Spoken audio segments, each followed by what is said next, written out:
ધન્ય ધન્ય છે ભાગ્ય અમારા, આનંદ પરંપાર પ્રગટ્યા મહંત સ્વામી. ધન્ય ધન્ય છે ભાગ્ય અમારા, આનંદ પરંપાર પ્રગટ્યા મહંત સ્વામી. સંવત 1989 નિશાલમાં, સંવત 1989 સાલમાં પ્રગટ થયા છે સ્વામી જબલપુર ગામમાં.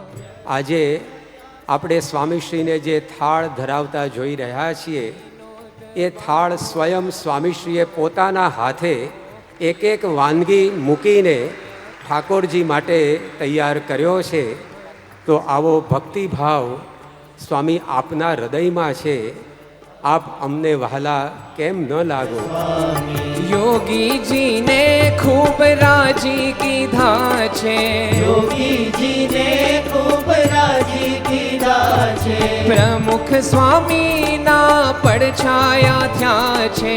પ્રમુખ સ્વામીના પ્રતિવર્ષ આપણે ભાદરવા વદ નોમના દિવસે સ્વામીશ્રીની આ જન્મ જયંતિ ઉમંગભેર ઉજવીએ છીએ અને ભક્તિ અદા કરીએ છીએ.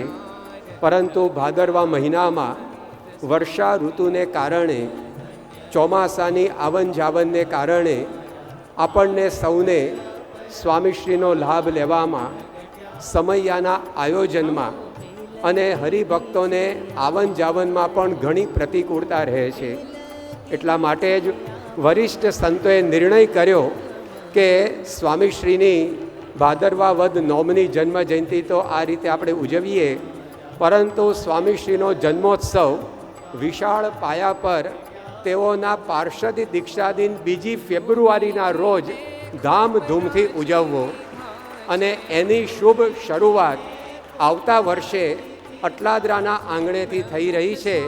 તારીખ 2 ફેબ્રુઆરી 2026ના રોજ મહંત સ્વામી મહારાજના પાર્ષદી દીક્ષા દિને તેઓનો જન્મ જયંતિ મહોત્સવ ખૂબ જ ધામધૂમથી ઉજવાનાર છે. તેનું આમંત્રણ આપવા માટે અત્યારે અટલાદરા મંદિરના કોઠારી પૂજ્ય ભાગ્ય સેતુદાસ સ્વામી સાથે સંતો અને અગ્રણી હરિભક્તો અહીંયા પધાર્યા છે.